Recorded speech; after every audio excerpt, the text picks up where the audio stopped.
Bonjour et bienvenue dans cette vidéo. Je vais vous présenter l'actualité du Barça aujourd'hui, en ce jeudi 22 juin 2023.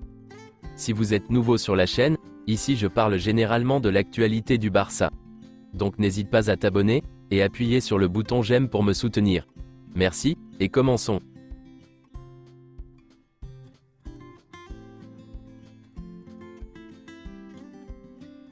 Deco a quitté son agence au Portugal, et n'est plus l'agent de Rafinha. Le Barça espère annoncer officiellement son incorporation au club, au début du mois de juillet. Maintenant que Deco a officiellement quitté son agence, le Barça pourrait annoncer sa signature à tout moment. Il a déjà travaillé avec Matteo Almani, sur les transferts du club. Depuis la signature de Deco, les choses ont changé au sein du staff technique du Barça. Jordi Cruyff était d'accord avec presque tout ce que demandait Xavi, alors que Deco a déjà eu des divergences avec l'entraîneur. Le Barça n'exclut pas de commencer la saison avec le même effectif, en procédant à des recrutements au cours du mois d'août. Xavi a accepté la situation, et est prêt à attendre de nouveaux joueurs. Xavi a écourté ses vacances, pour rencontrer le staff sportif, et faire pression pour obtenir de nouvelles signatures. Voici une déclaration de Joan Laporta. Pep et moi nous sommes dit, que nous nous rencontrerions en finale de la Ligue des Champions, la saison prochaine. Voici quelques déclarations de Jordi Alba. Quitter le FC Barcelone? La décision a été difficile à prendre, les jours ont été très compliqués, mais je pense que j'ai fait ce qu'il y avait de mieux pour moi, et pour le club. Nous sommes tous les deux heureux, c'était le bon moment. Je pense avoir fait de mon mieux. C'était une décision difficile prise au bon moment.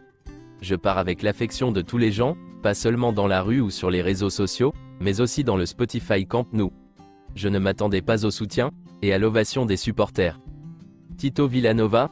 Il a joué un rôle très important dans ma carrière. Il a fait beaucoup pour que je vienne à Barcelone, comme Subisarreta, et il m'a beaucoup aidé.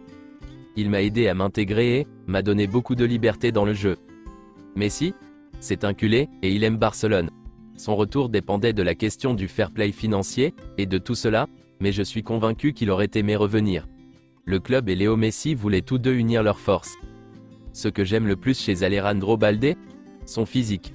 C'est un prodige physique. Il est jeune, il a des choses à améliorer, mais je trouve qu'il a fait une belle saison, malgré son âge. C'est un gars qui aime écouter et apprendre, et c'est important pour continuer à grandir. Officiellement, la saga de Gavi est terminée.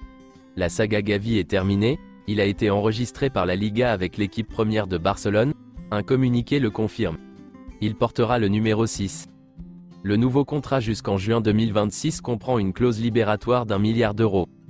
Selon Sport, Xavi fait pression pour faire signer Martin Zubimendi, mais Deco a des doutes sur l'inexpérience du joueur, son prix, et son adaptation à Barcelone. Lors de la dernière réunion entre le conseil d'administration et le staff technique du Barça, ils se sont mis d'accord pour tenter une dernière fois, de faire signer Zubimendi, mais ils ne feront pas de folie pour lui. Deco scrute déjà le marché, à la recherche de profils similaires à un prix inférieur. Le staff technique du Barça apprécie Franck Kessié, et il ne sera en aucun cas vendu, à un prix inférieur à sa valeur marchande. Si Eric Garcia veut partir, le club lui ouvrira la porte. Le Barça l'a informé que s'il continue, il n'aura pas un rôle important. Pour l'instant, il semble qu'Eric Garcia veuille rester au club, malgré son rôle. Le Real Betis est intéressé par Abdé, mais à ce jour, il n'a pas les moyens de payer son transfert. Clément Lenglet est proche de rejoindre définitivement Tottenham, pour 5 millions d'euros. Le Barça souhaite conclure l'opération avant le 30 juin. Le départ de Clément Lenglet permettrait au Barça d'économiser environ 16 millions d'euros sur la masse salariale. Le Barça pourrait essayer d'inclure Clément Lenglet dans un accord, pour signer Lo Celso. Il s'agirait de transferts distincts, et non d'un échange direct, en raison des règles du fair play financier. Le Barça souhaite vendre Lenglet, Umtiti, Dest, Collado et Gustavo Maia, avant le 30 juin. L'option Lo Celso devient de plus en plus probable. Xavi et le staff sportif l'apprécient, et le FC Barcelone étudie la possibilité de le recruter. Dani Parejo est une option pour le Barça. Il ne s'agit pas d'une priorité, mais d'une option réaliste. Le Barça a donné la priorité à la vente de Ferran Torres, pour 40 millions d'euros. Cependant, tout comme Ansu Fati, le joueur n'a pas l'intention de quitter le club. Selon Mundo Deportivo, en janvier, Newcastle a proposé 60 millions d'euros pour Ferran Torres, mais le joueur a refusé de quitter Barcelone. Yannick Carrasco sait que sa signature au Barça dépend de la vente de Ferran Torres. Selon Gérard Romero, maintenant qu'Almani est à Munich, Une rencontre avec le Bayern concernant la situation de Kimmich n'est pas exclue. Selon Sport, malgré les déclarations de Xavi, Neymar n'abandonne pas. Il veut revenir à Barcelone. Sport assure que l'international brésilien de 31 ans tente de faire le forcing pour que son retour en Catalogne soit envisagé. Une tentative loin d'être aisée, tant un transfert semble invraisemblable. Prêt à faire de sérieux efforts financiers, Neymar se casse néanmoins les dents sur Xavi, qui s'est fixé d'autres priorités sur le marché.